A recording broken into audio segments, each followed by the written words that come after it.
அமெரிக்காவோட C-17 விமானம் ரஷ்யாவோட வன்கோவோ ஏர்போர்ட்ல வந்து பாத்தீங்கன்னா டச் டவுன் ஆகுது. இது உலகத்தோட பல அனலிஸ்ட்களோட ஆல்மோஸ்ட் எல்லா அனலிஸ்ட்களோட கவனத்தையும் வந்து பாத்தீங்கன்னா ஈர்த்திருக்கு. எனக்கு தான் கொஞ்சம் லேட் ஆயிடுச்சு, தயவு செஞ்சு மன்னிச்சுங்க. காரணம் என்ன அப்படின்னா, எங்க ஏரியால கொஞ்சம் கரண்ட் பிரச்சனை. அது போர் போட வந்திருந்தாங்க. கரண்ட் போஸ்ட் வந்து பண்ண இடிச்சிட்டாங்க. அதனால கரண்ட் ரெடி பண்ணதுக்கு அவங்க போராடி பாவம் எலக்ட்ரிஷியன்லாம் வந்து பார்த்தீங்கன்னா, வேலை செஞ்சு இபி லைன்ல இருக்கிறவங்கலாம் போராடி இப்ப தான் கரண்ட் ரெடி பண்ணாங்க. அதனால கொஞ்சம் பிரச்சனையாயிருச்சு. போர் போட வரும்போது அது ரிவர்ஸ் எடுக்கும்போது ஏதோ பட்டுருச்சு போல இருக்குது. அதனால பெரும் பிரச்சனை ஆயிடுச்சு எங்க ஏரியால. அதனால இப்ப தான் எல்லாம் ஓர்ஸ்லாம் எல்லாம் ரெடி ஆயிடுச்சு. அதனால மன்னிச்சுக்கோங்க. இதுக்கப்புறம் வீடியோ முடிஞ்ச வரைக்கும் வேக வேகமா வர ஆரம்பிக்கும்.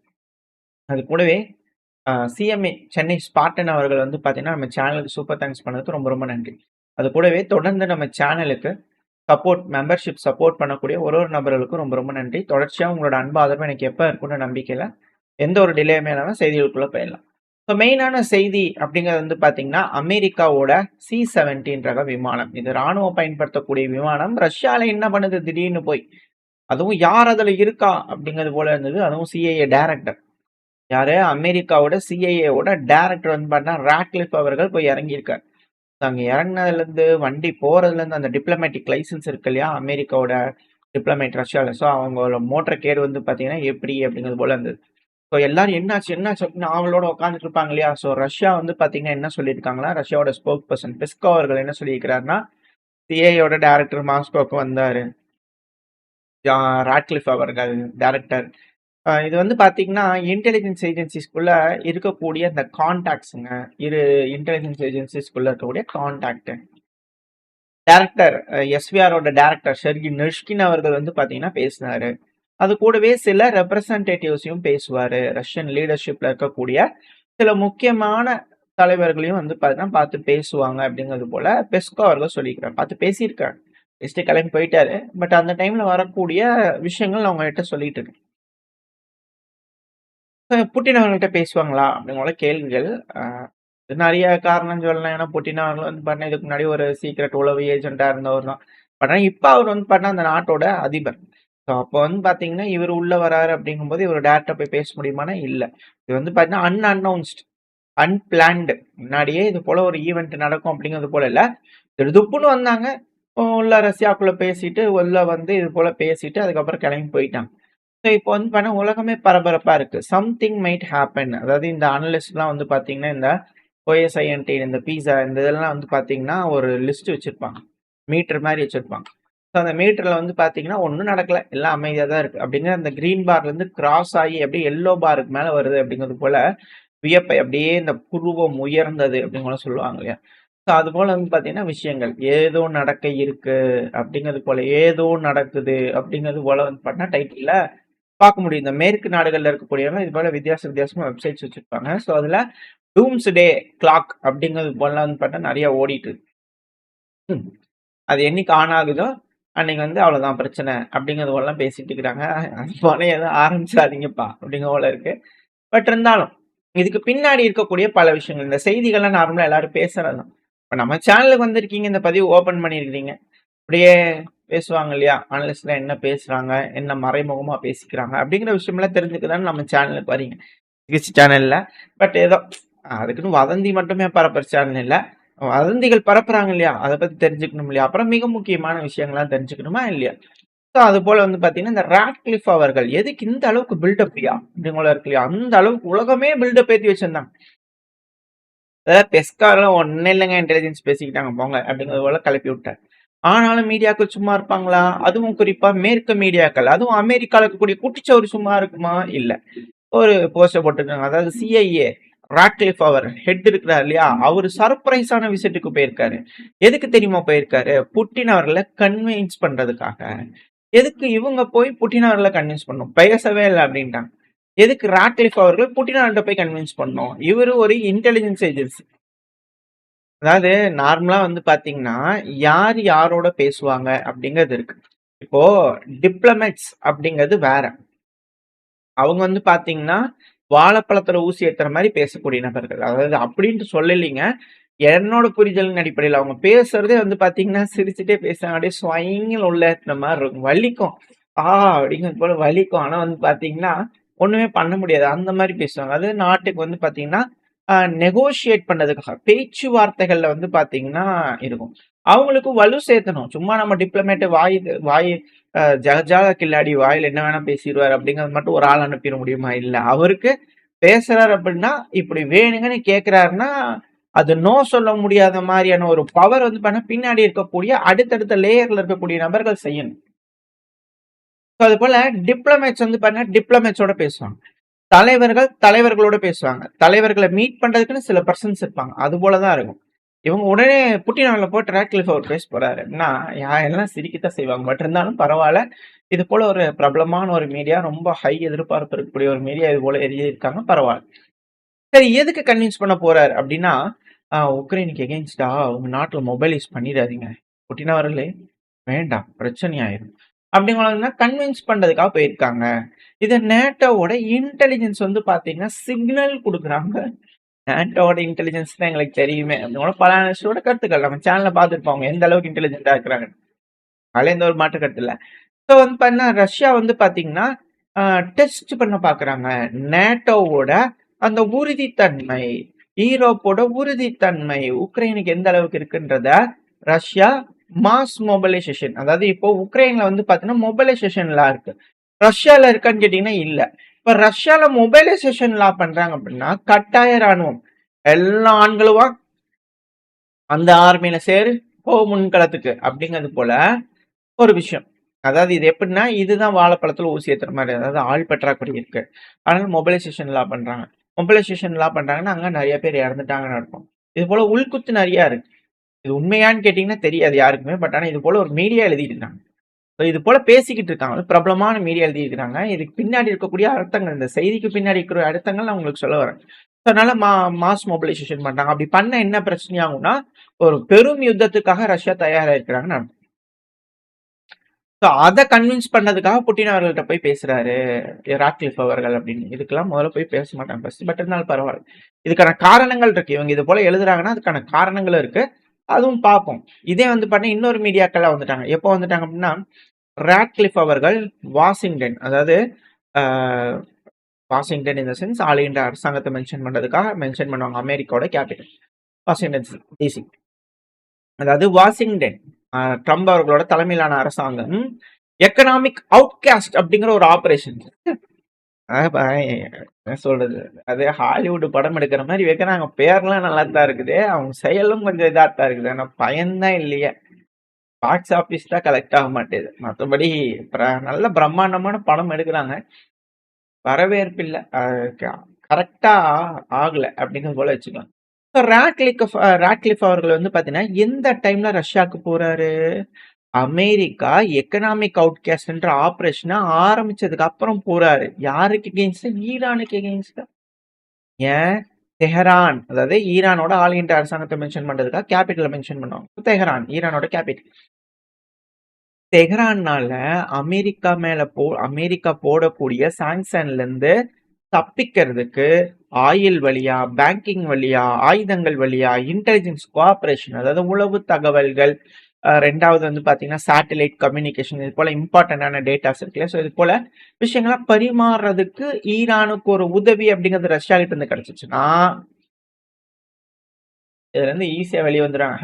அப்படிங்கிற சிரிச்சிடுவாங்க. ஸோ அதனால இப்படி பண்ணிருக்கலாம் அப்படிங்கிறதோட ஒரு பரவலான ஒரு கருத்து. போய் பேசி இங்க பாருப்பா ஈரானுக்கு உதவி பண்ணாத அப்படிங்கிறது போல சிஐஏவோட டைரக்டர் வந்து பண்ணா போய் பேசினாரு அப்படிங்கிறாங்க. சரி ஓகே சொல்றாங்கப்பா, மேற்கு மீடியா சொல்றாங்கப்பா, சிபிஎஸ் நிறைய பேர் வந்து பாத்தீங்கன்னா இது போல சொல்றாங்க. அதெல்லாம் பரவலா இருக்கக்கூடிய கருத்துக்கள் நம்ம ஃபர்ஸ்ட் பாத்துக்கலாம். ஃபர்ஸ்ட் வந்து பாத்தீங்கன்னா ரஷ்யா மொபைலைஸ் பண்ணக்கூடாதுன்னாங்க. செகண்ட் பாயிண்ட் என்ன சொன்னாங்க, ஈரானுக்கு உதவி பண்ணக்கூடாதுன்றாங்க. மூணாவது பாயிண்ட் என்ன சொன்னாங்கன்னா, இது கொஞ்சம் ஏற்புடையதா இருக்குது. அதாவது அமெரிக்காவுக்கும் ரஷ்யாவுக்கும் நடுவுல அணு ஆயுத ஒப்பந்தம் அப்படிங்கிறது வந்து பண்ணா கொஞ்சம் அப்படியே இழுபறியில நிக்குது. அதே எக்ஸ்பெரி அதை நம்ம வந்து பண்ண ரெடி பண்ணணும், திருப்பியும் போடணும். புரிந்துணர்வு ஒப்பந்தங்கள் இரு நாடுகளுக்குள்ள போட்டாதான் கட்டுப்பாட்டோட இருக்கும். ஏன்னா இவங்க பாட்டுக்கு அடிச்சு தள்ளுற மாதிரி இவங்க பாட்டுக்கு அணு ஆயுதத்தை செஞ்சாங்கன்னா பெரும் சிக்கல். ஏன்னா ட்ரம்ப் அவர்கள் சொன்னார் சீனாவை சேர்த்துங்கிறாங்க. அப்ப ரஷ்ய அதிபரான விளாடிமிர் புட்டின் என்ன சொல்லுவாரு? பிரான்ஸ் கிட்ட இருக்குது, யூகே கிட்ட இருக்குது. அவங்களையும் சேர்த்துவீங்களா? அப்போ உலகத்துல இருக்கக்கூடிய எல்லா அணு ஆயுத நாடுகளையும் வந்து பண்ண ஒரு கூட்டமைப்பு உருவாக்கி அதுல பண்ணி எல்லாத்தையும் ஆடு பண்ணுங்க அப்படிங்கிற சொல்லுவாங்களா? அப்படிங்கிற போல கேள்விகள்ல இதுல ஏகப்பட்ட சிக்கல்கள் இருக்கு. இதுல என்னன்னா, ஒரு நாடுனால அணு ஆயுதத்தை உருவாக்க முடியும். அதை மெயின்டைன் பண்றதும் பயன்படுத்துறதுக்கும் உண்டான ஆளுமை தன்மை அந்த நாட்டுக்கிட்ட இருக்கா? பிரான்ஸ் கிட்ட இருக்கு, யூகே கிட்ட இருக்கு. பட் அவங்களால அதை தன்னிச்சையா செஞ்சிட முடியுமா அப்படின்னு ஒரு கேள்வி வருது. இப்போ பிரான்ஸ் வந்து என்கிட்ட இருக்கு அப்படின்னா பட்டன் அமுக்க முடியுமா அப்படின்ற ஒரு கேள்வி வருது இல்லையா? இது பல நாடுகளுக்கும் இருக்கு, பரவலா இருக்கக்கூடிய ஒரு கேள்வி. அது ஒரு மிக பெரும் கேள்வி.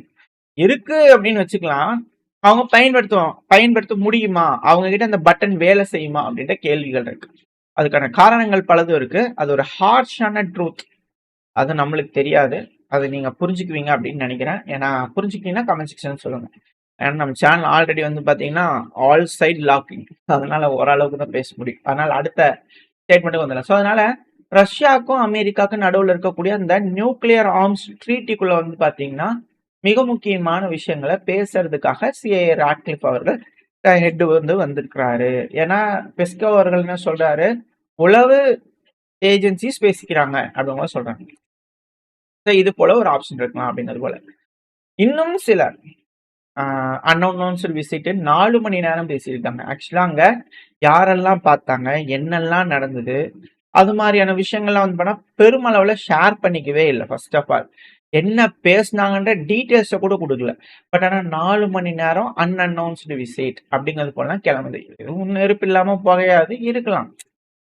ஏன்னா போயிருக்கிறாரு, இத்தனை மணி நேரம் இருக்கு, இதுக்கப்புறம் வந்திருக்கு அப்படிலாம் பண்ணலாம். பட் ஆனா அந்த டைம்ல அமெரிக்காவோட சிஐஏவோட ஏஜென்ட் 4 மணி நேரம் மாஸ்கோல இருந்து பேசும்போது அந்த டைம்ல அமெரிக்காவோட கொடிகள், மாஸ்கோல இருக்கக்கூடிய அமெரிக்காவோட கொடிகள், அமெரிக்காவோட எம்பசி இருக்கும் இல்லையா, அவங்க கொடிய அரைக்கம்பத்துல பறக்க விட்டுருக்காங்க. இதுதான் மேலும் அந்த எப்படி சொல்றது, அந்த பரபரப்போட உச்சகட்டம். அந்த கோல் அடிப்பாங்களா இல்லையா அப்படிங்கிறது போல அந்த எட்ஜ் ஆஃப் த சீட்டு கொண்டு வராங்க இல்லையா, அது போல ஒரு டைம் கொண்டு வந்திருக்காங்க. என்னடா ராட்க்ளிஃப் அவர் வந்திருக்கிறாரு, அமெரிக்கால இருக்க ரஷ்யால இருக்கக்கூடிய அமெரிக்காவோட எம்பசில இருக்கக்கூடிய அமெரிக்காவோட குறிகள் அரைக்கம்பத்துல பறக்குதா அப்படிங்கிறது போல. அதுக்கு இதுக்கு சம்பந்தம் இல்லப்பா, அது வேற காரணம், இது வேற காரணம் அப்படிங்கிற சொன்னாலும் இதெல்லாம் அப்படி பார்க்க முடியாது அப்படிங்கிற பலரும் சொல்லிட்டு இருக்காங்க. அது ஒரு நபர் இறந்துட்டாரு, ஸோ அதனால கொடி அரைக்கம்பத்தில் பார்க்க விட்டாங்க அப்படிங்கிற பேசிக்கிறாங்க. பட் இது போல பல்வேறு விஷயங்கள் வந்து பாத்தீங்கன்னா இதுல உள்ளடங்கி இருக்கு. இது போல பல சர்ச்சைகள் வந்து பாத்தீங்கன்னா நடந்தது. அதனால பரவலா பேசிட்டு இருக்கக்கூடிய விஷயங்கள்ல என்னமான ஆப்ஷன்லாம் இருக்கலாம் அப்படின்னு போல கேட்டோம் அப்படின்னா, இது டிப்ளமேட்டிக் மெயிலா இருக்கலாம், டெலிவரி பண்றதுக்காக வந்திருக்கலாம். அதாவது அவங்க நாட்டுல இருக்கக்கூடிய எல்லா உளவு அமைப்புகள், உளவாளிகள் இருக்கக்கூடிய டூல்ஸ் எல்லாத்தையும் யூஸ் பண்ணதோட ரிசல்ட்ஸ் என்ன, முடிவு, இதுக்கப்புறம் என்ன செய்யலாம், என்ன மாதிரி அப்படிங்கிற ஒரு முடிவை எடுத்ததுக்கு அப்புறமா அந்த முடிவை வந்து பாத்தீங்கன்னா ரஷ்யாவுக்கு கொடுக்கறதுக்காக வரலாம். ராட்க்ளிஃப் அவர்கள் வந்த ஒரு விமானம் அப்படிங்கிறது சாதாரண விமானம் இல்ல, ராணுவ விமானம். இப்போ ஒருத்தரை வந்து பாத்தீங்கன்னா, ஒரு எக்ஸாம்பிள் சொல்றேன், நம்மளோட ஹனுமானியை எடுத்துக்குவோமே. அவர் வந்து பாத்தீங்கன்னா இலங்கைக்கு பேச்சுவார்த்தைக்காக தூதரா போனார். அவரை பிடிச்சி எரிக்கலாம் அப்படிங்கிற வாள்ல பத்த வச்சார். அவர் என்ன பண்ணார், ஊரையே பத்த வச்சுட்டு வந்தார். அந்த மாதிரி வந்து பாத்தீங்கன்னா ஏதாவது ஒண்ணு அசம்பாவிதங்கள் நடந்ததுன்னா அங்க இருக்கக்கூடிய அந்த ராணுவம் ஏதோ ஒண்ணு செய்யணும் இல்லையா, சோ அந்த ஒரு காரணத்துக்காகயா அப்படிங்கிற போல கேள்வி இல்லை. ஏன்னா லேஸ்ல இவங்க எல்லாம் போக மாட்டாங்க. ஒரு பிரச்சனை நடந்துட்டு இருக்கு அப்படிங்கும்போது இக்கட்டான சூழ்நிலை இது போல டிராவல்லாம் இருக்காது. பட் ஏன்னா ரஷ்யாக்குள்ள டீப்பா அட்டாக் நடக்குது, அதுக்கான தகவல்கள், அதுக்கான சேட்டலைட் டேட்டாஸ், சேட்டலைட் கம்யூனிகேஷன் எல்லாம் கொடுக்கறது அமெரிக்கா தான். ஸோ ஆட்டோமேட்டிக்கா அமெரிக்கா தான் அட்டாக் பண்றதா இருக்கும். இது போல இக்கட்டான சூழ்நிலையில இது போல ஒரு மீட்டிங் தேவையா, அப்படி நடக்குதுன்னா என்ன மாதிரி விஷயங்கள்லாம் நடக்கலாம், ஸோ அதுக்கெல்லாம் ப்ரிப்பேர் ஆகி தான் இவங்க போறாங்களா, அப்படி போனாங்கன்னா என்னவா இருக்கலாம் அப்படிங்கறதா உச்சக்கட்ட எதிர்பார்ப்பு. அதுல ஒண்ணு டிப்ளமேட்டிக் மெயில், ஒரு மிக முக்கியமான உயர்மட்ட அளவில் எடுக்கக்கூடிய தகவலை டெலிவரி பண்றதுக்காக போயிருக்கலாம் அப்படிங்கிறது போல செய்திகள். அடுத்தது ரெண்டாவது, மிக முக்கியமான நபர்களை எக்ஸ்சேஞ்ச் கூட பண்ணிக்கலாம். ரொம்ப ரகசியமா உளவு அமைப்புகள் மீட் பண்ணிக்கிறாங்க. பெஸ்கோ சொன்ன மாதிரி டிப்ளமேட்டிக்ஸ் அப்படிங்கிறது வந்து பாத்தீங்கன்னா கிரே டிப்ளமேட்டிக்கும் இருக்கும். அதாவது நார்மலா பேசிக்கிறவங்கலாம் வேற. போய் பப்ளிக்கா மக்கள் முன்னாடி பேசிக்கிறதெல்லாம் வேற. பட் இந்த நபர் வந்து பார்த்தீங்கன்னா, ஒரு கடும் குற்றம் செஞ்ச ஒரு நபரா இருப்பார். அந்த ஒரு நபர் எங்களுக்கு வேணும் அப்படின்னு ஒரு அரசாங்கம் கேக்குது அப்படின்னா, இது போல ஒரு தருணம் ஏதோ ஒண்ணு எக்ஸ்சேஞ்ச் அதே போல வந்து பார்த்தீங்கன்னா, ரஷ்யால கடும் குற்றம் பண்ணக்கூடிய ஒரு நபர் இருப்பாங்க. இப்ப அவங்களையும் ரிலீஸ் பண்ணணும் அப்படின்னா, இரு நாடுகள் வந்து பார்த்தீங்கன்னா, பேசி ஒரு முடிவுக்கு வந்து எக்ஸ்சேஞ்ச் பண்ணுவாங்க. அது போல ஏதோ ஒரு பிரிசனர் எக்ஸ்சேஞ்ச் மாரி நடந்திருக்குமா? இல்ல வேற ஏதாச்சும் விஷயங்கள் அமெரிக்கா ரஷ்யாவுக்கு குடுப்பாங்களா? இல்ல ரஷ்யா வேற ஏதாவது விஷயங்கள அமெரிக்காவுக்கு குடுப்பாங்களா? சோ அதனால இது போல விமானங்கள் போயிருக்கா? ரகசியமா ரொம்பவுமே பாதுகாக்க பாதுகாப்பா இது போல ஏதோ ஒண்ணு செய்றாங்களா? அப்படிங்கிற போல ஒரு கேள்விகள் வந்திருக்கு. ஏன்னா டிரான்ஸ்போர்ட் ஆர்மர்டு வ விமானம் வந்து பண்ண போயிருக்கு மாஸ்கோ. இது ஏன் இந்த அளவுக்கு இத பூதாகரமா எல்லாரும் பேசுறாங்க அப்படின்னா, கடைசியா இதே சிஐஏ டைரக்டர் ரஷ்யாவுக்கு எப்ப போனார் அப்படின்னா 2021 நவம்பர் மாசம் போயிருக்காரு. ஏன் போனாரு அப்படின்னா நவம்பர் மாசம் போயிருக்காரு. ஏன் போனாரு அப்படின்னா உங்களுக்கே தெரிஞ்சிருக்கும். பிப்ரவரி மாசம் ரஷ்யா உள்ள வந்துட்டாங்க. ஸோ ராட்க்ளிஃப் அவர்களுக்கு அதாவது சிஐஏ ஏஜென்ட்டா இருக்கக்கூடிய இப்ப இருக்கக்கூடிய நபர் சீஃபுக்கு தெரிஞ்சிருக்கலாம். ரஷ்யா ஏதோ ஒரு பிளான் பண்ணியிருக்காங்க. நோ ரஷ்யா நோ அப்படின்னு மிரட்டுறதுக்காக போயிருக்கலாம். இல்ல பேசுறதுக்காக போயிருக்கலாம். இது மாதிரி பண்ணா அடுத்த லெவல் எஸ்கலேஷன் வரும். அப்படி வந்துச்சுன்னா என்ன ஏது அப்படிங்கிறதுக்கு பேசுறதுக்காக கூட இருக்கலாம். இல்ல பிரச்சனையா சுமூகமா முடிக்கிறதுக்காக கூட இருக்கலாம். உக்ரைன்ல எல்லாம் கிளீன் பண்ணியாச்சுங்க. நாங்க செஞ்சது எல்லாமே ரெடி ஆயிடுச்சு. ஓப்பனா தான் இருக்குது. உள்ள புகுந்து நீங்க என்ன வேணா பண்ணிக்கலாங்க அப்படின்னு ஹேண்ட் ஓவரா அப்படிங்கிறது போலயும் கேட்கலாம். பட் இருந்தாலும் 2021 நவம்பர்ல இதே போல சிஐஏ டைரக்டர் ரஷ்யாக்குள்ள போய் பேசும்போது உக்ரைனுக்கு எதிராக பிரச்சனையை ஆரம்பிக்காதீங்க அப்படிங்கிறதுக்காக இன்டெலிஜென்ஸ் ஏஜென்சிஸ் கூட பேசிக்கிறதுக்காக எங்களுக்கு எல்லாம் தெரியும். நாங்க எல்லாத்தையும் பார்த்துக்கிட்டு இருக்கோம். எங்களை மீறி உங்களால எதுவும் பண்ண முடியாது அப்படிங்கிறது போல அமெரிக்கா நாசூக்கா பேசுறதுக்காக ஓப்பனாவே த்ரெட் மாதிரி தான். போய் வந்து பண்ண ரஷ்யா நோ அப்படிங்கிற சொல்றதுக்காக போனாங்களா போனாங்களா அப்படின்றது அவங்களுக்கு தான் வெளிச்சம். பட் ஆனா அதுக்கப்புறம் வந்து பிப்ரவரி மாசம் ரஷ்யா எட்டி குச்சாங்க இல்லையா? சோ அதே போல ஒரு எஸ்கலேஷன் வரப்போகுதா? அதுக்கு முன்னாடியான ஒரு பிரியம்டிவான ஒரு பேச்சுவார்த்தையா அப்படிங்கிற கேள்விகள்லாம் வருது. ஒரு வேலை எஸ்கலேஷன்னாலும் எந்த அளவுக்கு போகக்கூடாது அப்படிங்கிறதுக்கான ஒரு பேக்ரவுண்ட் டாக்ஸ் அப்படிங்கிறது போல பல்வேறு விஷயங்கள் வந்து பண்ண பேசிக்கிட்டு இருக்காங்க. என்னன்னா உக்ரைன் வந்து பாத்தீங்கன்னா இப்ப இந்த சமயம் ராக்லிஃப் அவர்கள் போடக்கூடிய இந்த சமயத்துல யூஎன்ல கொண்டு வந்தாங்க. கொண்டு வர ட்ரை பண்ணாங்க அப்படின்னு வச்சுக்கலாம். உக்ரைனுக்கு எகெயின்ஸ்டா பயங்கரமான தாக்குதல் ரஷ்யா பண்றாங்க. சிவிலியன் வாழும் பகுதி, சிவிலியன் இன்ஃப்ராஸ்ட்ரக்சர் அடிச்சு ஒடிச்சு நொறுக்குறாங்க. ஸோ அதனால அது எல்லாத்தையும் சீஸ்ஃபயர் போடணும். இம்மீடியட்டா எல்லாத்தையும் ஸ்டாப் பண்ணணும் அப்படின்னு கொண்டு வந்தாங்க. பட் அமெரிக்காவே இது ஓட்டு போடல. ஏன்னா அவங்களே ஈரான்ல என்ன பண்றாங்க, இஸ்ரேல், லெபனான், சிரியா இங்கெல்லாம் என்ன பண்றாங்க அப்படிங்கிறது பாக்குறாங்க. ஸோ அப்படி இருக்கும்போது அவங்களும் ஏதாவது செய்வாங்களா, சிரிச்சு போடுவாங்க இல்லையா? ஸோ அதனால அவங்களே எதுவும் அதுக்கு ஓட்டு போட கிடையாது. ஆதரவா ஓட்டு போட கிடையாது. ஸோ அதனால உக்ரைன் கிட்ட வந்து பாத்தீங்கன்னா ரஷ்யா கிட்ட எகெயின்ஸ்டா செயின்ட் பீட்டர்ஸ்பர்க் இது போல வடக்கு ரஷ்யா பகுதிகள், மாஸ்கோ உட்பட பல பகுதிகளையும் அட்டாக் பண்ணக்கூடாது அப்படிங்கிற அழுத்தங்கள் உக்ரைனுக்கு கொடுக்கப்பட்டிருக்கலாம். இது ஒரு ஃபுல் கேரண்டி ரஷ்யா, எங்களை நம்புங்க ரஷ்யா அப்படிங்கிறது போல டிப்ளமேட்ஸ் மேல நம்பிக்கை இல்லாம இப்போ அது போல சிஐஏ டைரக்டரே போய் நம்பகத்தன்மை உறுதித்தன்மையை கொடுத்துட்டு வராங்க. நாங்க பாத்துக்கிறோம், கண்ட்ரோல்டா வச்சுக்கிறோம், மீறவே மீற மாட்டாங்க அப்படிங்கிறது போல ஒரு ப்ராமிஸ கொடுக்கறதுக்காக கூட போயிருக்கிறாரா அப்படிங்கிற போல கேள்வி. ஏன்னா ரஷ்யாக்குள்ள ஹெவி அட்டாக் பண்ணிருக்காங்க உக்ரைன்.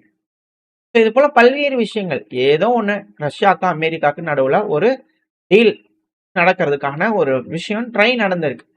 பட் அது பாசிட்டிவா நெகட்டிவா அப்படின்னு கேட்டீங்கன்னா 100% நெகட்டிவா தான் இருக்க வாய்ப்புன்றது போல பல அனலிஸ்டோட கருத்துக்கள் இருந்துச்சு.